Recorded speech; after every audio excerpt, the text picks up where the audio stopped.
నుంచి మనం చూస్తున్నాం. మొదటి నుంచి కూడా మన ఏపీ బ్యూరో చీఫ్ రామారావు కూడా ఫాలో అవుతున్నారు.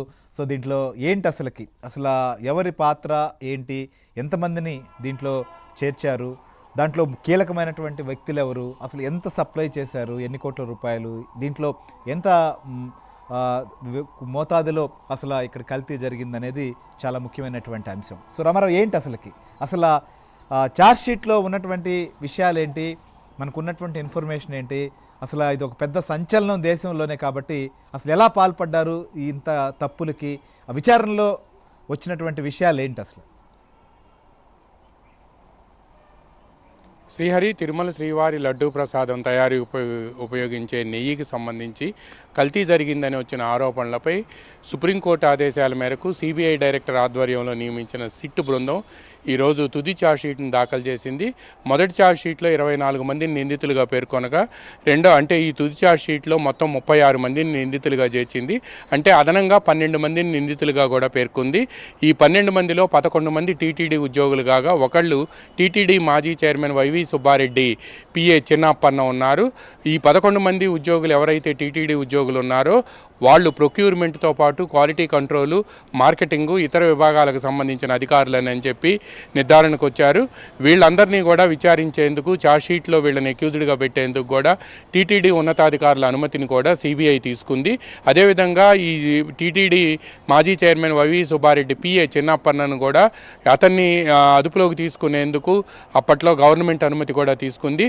అయితే ఈ మొత్తం కుంభకోణానికి సంబంధించి 2019 నుంచి 2024 వరకు కూడా 235 కోట్ల రూపాయలు విలువ చేసి 60 లక్షల కేజీల నెయ్యి టీటీడీకి సరఫరా అయిందని, వీటిలో ఎక్కువ భాగం నాణ్యత లేని నెయ్యి సరఫరా అయింది అని కూడా సిబిఐ ఆధ్వర్యంలో సిట్టు బృందం నిర్ధారణకు వచ్చినట్టు మనకు సమాచారం అందింది.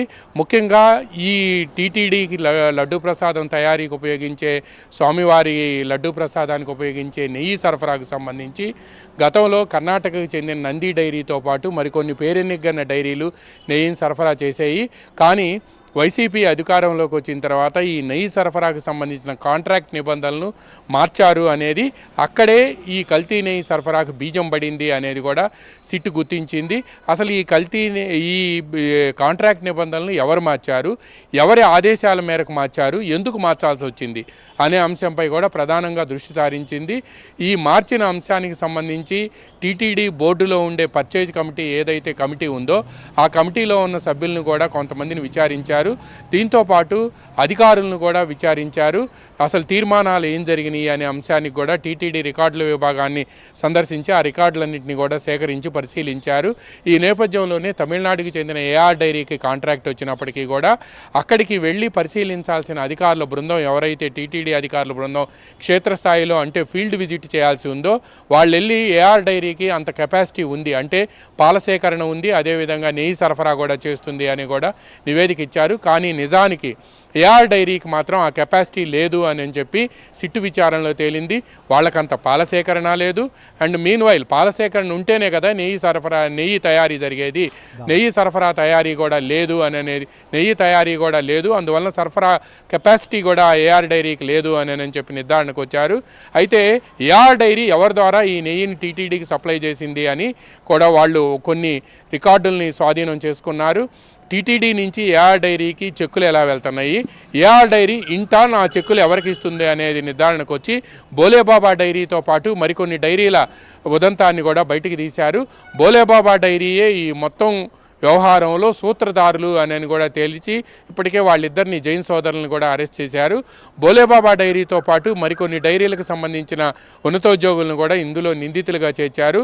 అయితే ఈ కల్తీ నెయ్యి సరఫరా అవుతూ ఉండటం 2019 నుంచి 2024 మధ్యలో లడ్డూ నాణ్యత లేదు అని చెప్పి కూడా పెద్ద ఎత్తున భక్తుల నుంచి ఫిర్యాదులు వస్తున్నప్పటికీ కూడా అప్పట్లో ఉన్న అధికారులు నాణ్యత నిర్ధారణపై కూడా దృష్టి పెట్టలేదు అని కూడా సిట్టు నిర్ధారణకు వచ్చినట్టు మనకు సమాచారం అందింది. ముఖ్యంగా టీటీడీకి వెళ్ళే నెయ్యి లారీలు ఏవైతే ఉన్నాయో వాటిని అక్కడికక్కడే క్వాలిటీ కంట్రోల్ చేసి నిర్ధారణ పరీక్షలు చేయాలి. అటువంటి నిర్ధారణ పరీక్షలు చేయాల్సిన అధికారులు కూడా నిద్రపోయింది అని కూడా సిట్ నిర్ధారణకు వచ్చింది.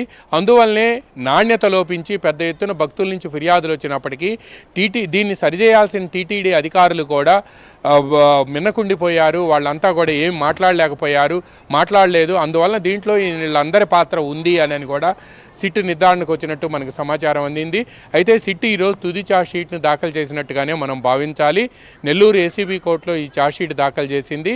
అయితే దీంతో పాటు ఈ కేసుకు సంబంధించి ముఖ్యంగా ఎవరెవరికి కమిషన్లు ముట్టాయి, ఎందుకు టెండర్ నిబంధనలను మార్చారు, అసలు టెండర్ నిబంధనలు మార్చిన దగ్గరే దీనికి ఈ కల్తీకి బీజం పడింది అనేది ఈ టెండర్ నిబంధనలు మార్చడం ద్వారా బోలేబాబా డైరీ కానీ లేకపోతే ఏఆర్ డైరీ కానీ లేకపోతే మిగతా డైరీలు కానీ వీళ్ళందరికీ సంబంధించిన రూట్కు సంబంధించిన ఇవి కూడా ఆర్డర్స్ను కూడా సిట్ బృందం సేకరించింది.